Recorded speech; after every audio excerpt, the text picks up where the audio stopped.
Nandito tayo ngayon sa Shwedagon Pagoda.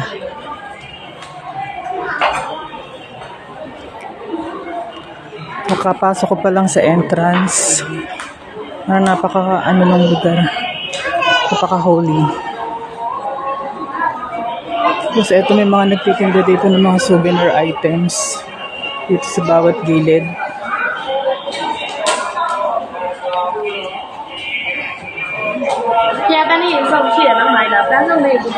Tapos yung sapatos bawal isuot. So dala-dala ko yung sapatos ko ngayon. Pinalagay lang sa plastic.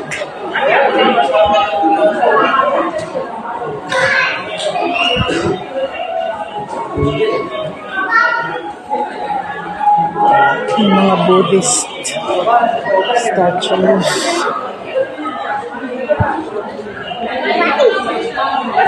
Ito yung lugar.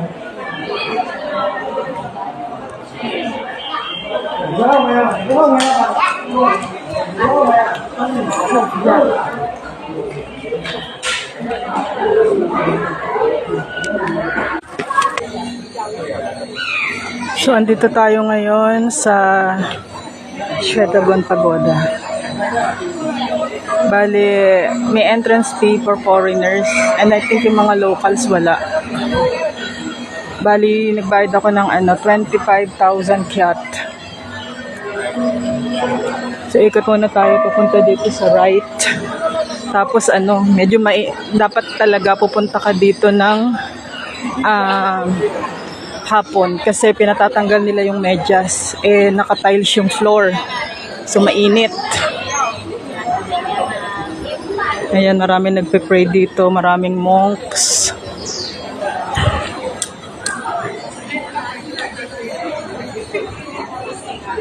Napakaganda nung nung lugar.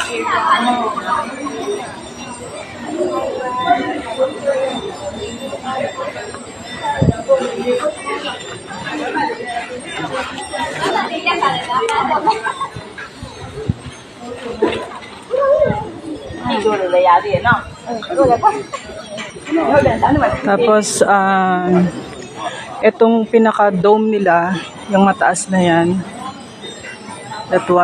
that's 99 meters tall. And this is the most sacred Buddhist pagoda. Tapos siya, nasa 2,500 years old na itong pagoda na to. Bali nung buhay pa si Gautama Buddha, naitayo na siya. So, ganun na siya katagal.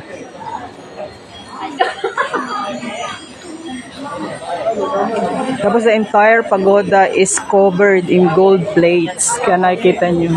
Kaya nga gusto ko siyang puntahan ng sunset. Kasi mamaya paglubog na yung araw, tatama siya dito sa mga mga gold stupas na yan. Yan yung mga parang mga tower nilang maliliit na yan. Hanggang pati dun sa pinakamalaking pagoda. Mga maliliit na pagoda. And then the tip, ang tawag nila is T, yung pinaka-tip ng pagoda doon. Ewan ko nakikita nyo siya. Pinaka-taas na taas na. It's made of gems. Yung dulong-dulo niya, it's made of gems. And it's decorated with thousands of diamonds and gemstones.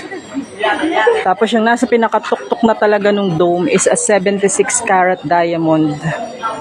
So ganun ka-elegant at mahal ang dome, yung pinakamalaking dome ng Shwedagon. So lakad pa rin tayo. Ang lawak na itong lugar.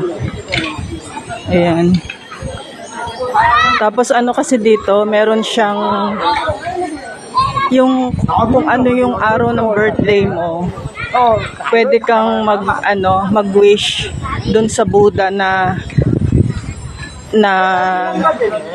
naka-delegate sa araw ng birthday mo.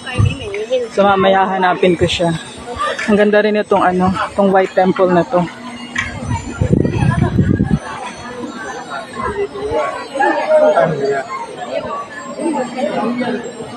Ito, this one.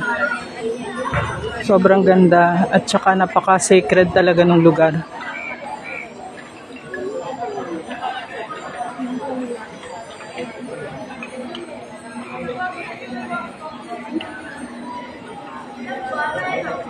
So yun yung pinaka-tip ng dome.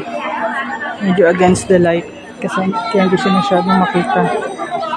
Against the light tayo dito. So ikot tayo dito. Ang dami nagpe-pray. Siguro kung nasa Manila, pwedeng siya parang Quiapo Church sa mga Catholics or yung Baclaran Church. Siguro yun yung niya, katumbas niya.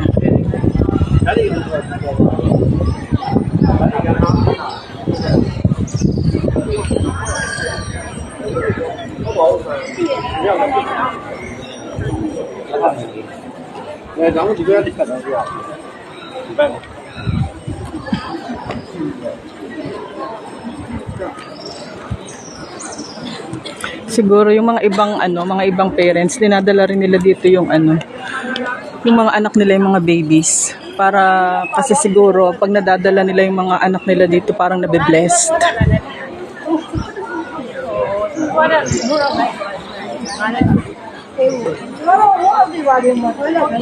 Lawak nga niya.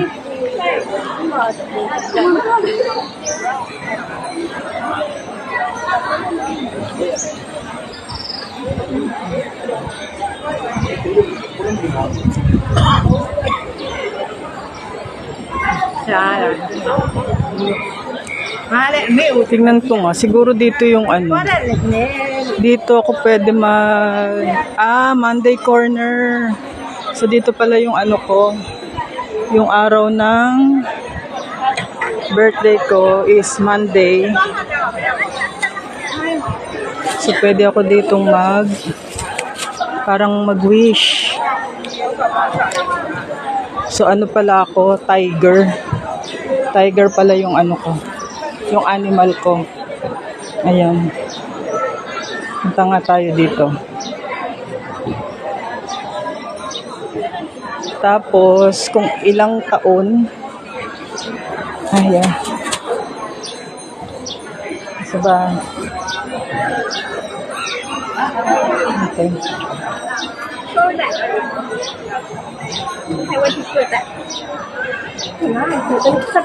This one? No, wash your hand. Wash hand. Where? Can you feel right hand? Right hand. One more. And you can do like this. Yeah. So, does it depend on my age? Yeah. You want Because I will be 59 next month, so I need to 59 plus 1, 60. 60. Do you want to do 60 or do you want to do your lucky? Lucky number is 15, 1, 5. Do you want to do 15 times? So my lucky number is 15. 15. I'll just do the lucky number. Okay, you do here 4 times, 3 times, Okay. and then in front 4 times. Okay. If you I hold it. No, it's okay. It's okay. I'm okay. Yeah. Thank you.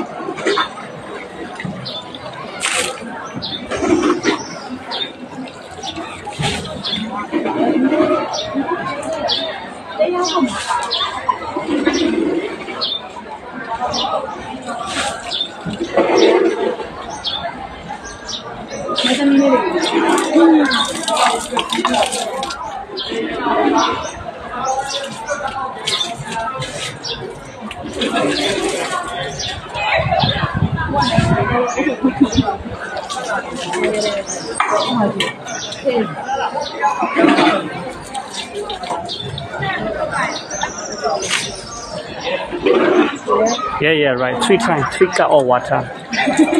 Yeah, two more cup. 4 times. Yeah. Yeah.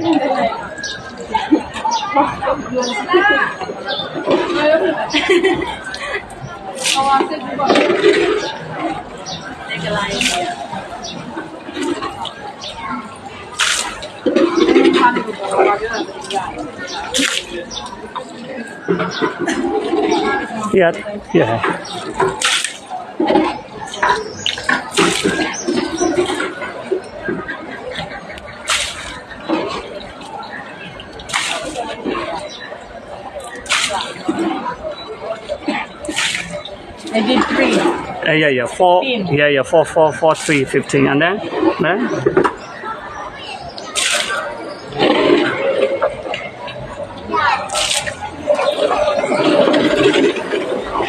Dito sa ba?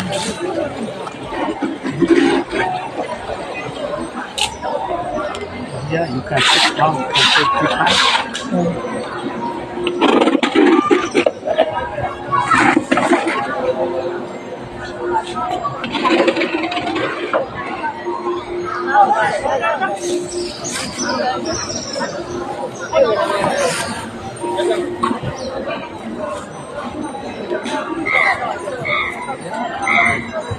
Ring the bell. Ring the bell and share the happiness. Here. Yeah. It's okay if I'm not Buddhist. Oh no. This is nothing to do with just sharing. Okay. Sharing the happiness.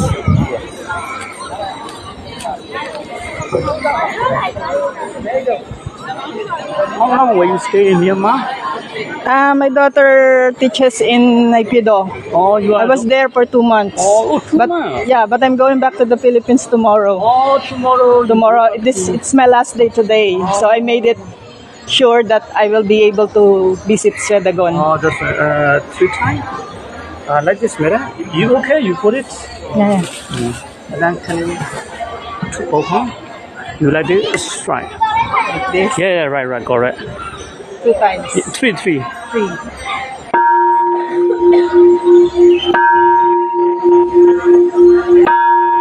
Yeah, Thank you so much. Yeah. I love the Burmese people. Yeah. Yeah, they're so hospitable, so accommodating. Yeah. Especially the locals I met in Naypyidaw. Oh, yeah. Yeah, because I was there for 2 months. Oh, you and I enjoyed my stay there. That's good. Yeah. If you have, I'll definitely go back to Myanmar Oh, yeah. One day. because my daughter's family live here. Oh, you are. Yeah, she has two children, Oh, and she yeah. just gave birth to her youngest child. Oh, yeah. in Naypyidaw. In Naypyidaw, she. Yeah. But the baby. She's married to an Englishman. Oh, yeah. Her husband also teaches in Naypyidaw. Oh, that's good. That's good. So my granddaughter is like a Burmese. Oh, you are. Yeah. Maybe in the future. Because she was born here. Oh, yeah. Because she was from Myanmar. Yeah. She lived for 2-3 countries. Yeah. Myanmar, Philippines, UK, UK, and then Myanmar. Inside, take some beautiful. Nice.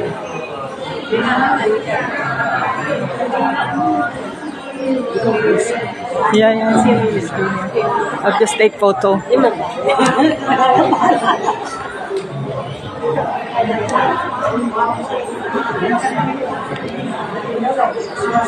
Shoes.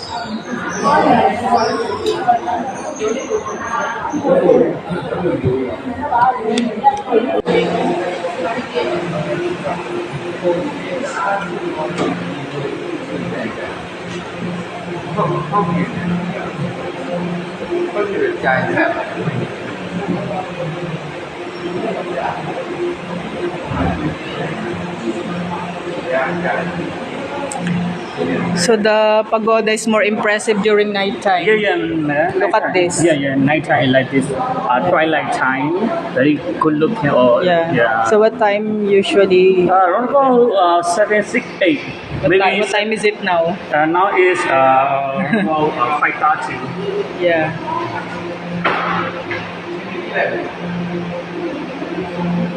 Here, madam, this is what the pagoda. You saw Oh. some pieces are colors.